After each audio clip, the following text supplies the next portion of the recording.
I am just about to go through my weekly meal prep, meal planning, if you can even call it that.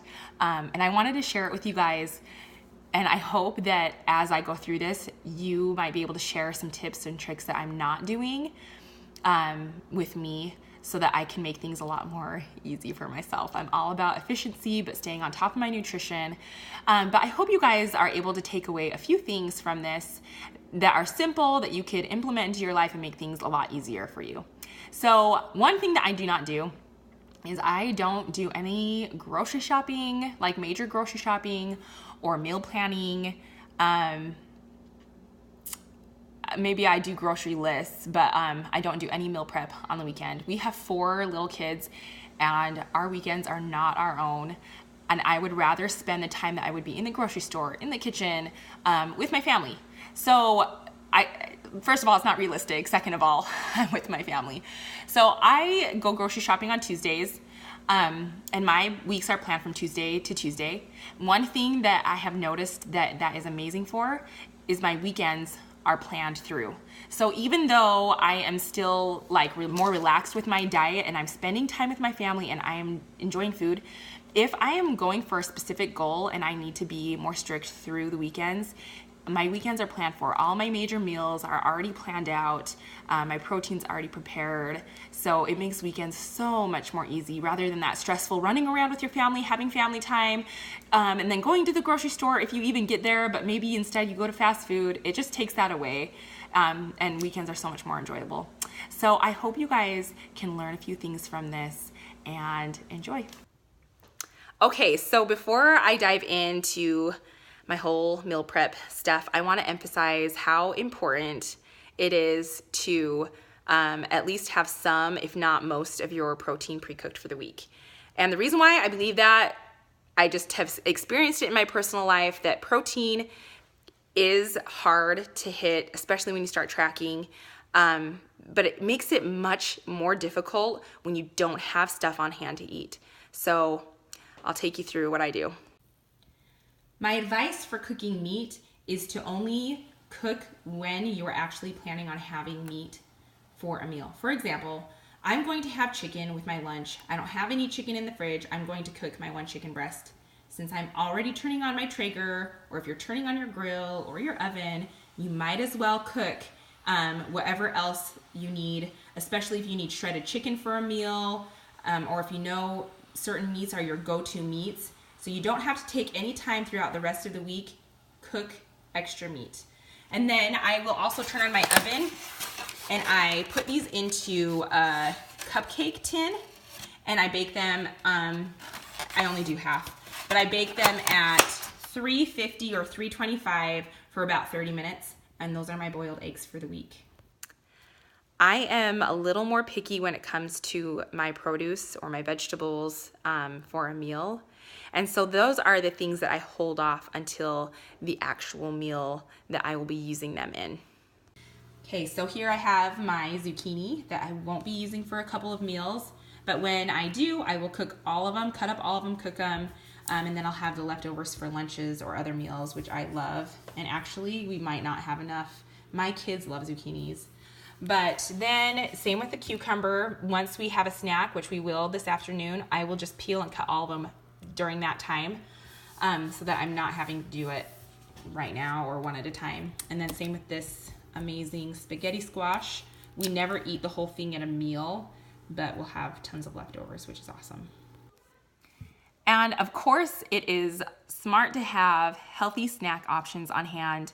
I wanted to take a minute to talk to those of you that are counting your macros, how important it is to keep snacks that help you fill the macronutrient that you struggle hitting every day. It could be your protein, probably not your carbs, but some people struggle with that, believe it or not, or your fat. For example, if you are in a cycle that requires you to have high fats and low carbs, you're going to want to have snacks on hand that meet that requirement, that are low carb, high fat. And that will help you immensely. It plays a huge role in being able to stay on track, having those snacks on hand. So I'm going to take you through some of the snacks that we love to have on hand. and also give you guys some ideas how to get extra macronutrients that you're looking to get in. I realize that not every family eats this way. We spend money on things that other families wouldn't, and these are just things that we love and that work for us. So my husband and I love this protein. We love that it's a quick grab when we don't have time to go get a shaker cup and fill it with the powder and the water and mix up a shake. It's just easy to go. I love cheese, and these have a good amount of protein and fats in them, and I will always find a way to make cheese fit into my macros when I'm counting. It's just something I don't give up. I love key lime pie, and I really do love Kobani. It's yummy. Has great macros. You have 12 grams of protein, 18 carbs, and not too much fat. It's a great way to get some extra protein that's yummy. Another way to get some extra protein is to buy whole grains. You'll notice in these English muffins, you get 5 grams of protein and only 22 carbs. That's pretty good.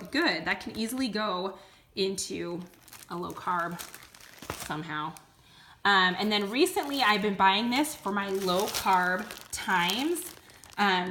Or if I want to make a really high protein like French toast. We're going to do French toast this week for my family. It is a little more expensive, but you get 8 grams, 9 grams of carbs, and only 2 grams of fat for one slice. I think that's amazing for bread. So it's worth it to me to spend money on it. This is our family's newest, most favorite ranch dipping. I'm sure you can Google online just how to make it. It is a cup of Greek yogurt. I just buy that from Costco, and it lasts me a long time. And a cup of low fat or no fat, I don't remember, sour cream with a ranch packet. I just buy the off-brand. My kids love this. They love this way more than they love regular ranch. Highly suggest that. Of course, we keep cut up, cucumbers. I have some carrots in the fridge, some celery in the fridge. My kids love to have that for after school snack or before dinner snacking. I'm fine if they eat vegetables before dinner. It's fine. And then, of course, I like to keep fruits and vegetables on hand. It's easy for my kids. It's easy for me. These are a great way to get some good carbs that are good for you. Okay, one final thing. I really should have shared this first that you should do before you go to the store, before you do any kind of food prep, is that you should have your menu. And I need this for a couple of reasons. One of those reasons being it helps me stick to my grocery list when I go to the store, and I'm not buying things that I don't need and that we won't use. So I'm saving money that way. The second thing is that I actually use the things that I buy. So I make sure that I have my menu written out where I can refer back to it every day. So I know that I'm going to make these meals. I plan 5 meals. Some are littler than others. Some will have more leftovers. Some we won't have any. But that way I can use my leftovers for my little lunch ideas that I make. My husband comes home for lunch, so I like to have some healthy options for he and I. And my kids will just take portions of whatever I make there, and then we'll have leftovers some days. And then I write down my side ideas down here. If this is not an all-inclusive, vegetable and protein, then I have some side options here that I will have extra of. So this is huge. I really hope you guys were able to at least get a couple of ideas from what I shared with you today that you could take away to implement in your lifestyle change or your nutritional change that will make things a little bit easier. And again, if you have any ideas for me, please pass them my way. I can always appreciate ways to make my life more efficient, especially when it comes to keeping up with my family and fitness and nutrition.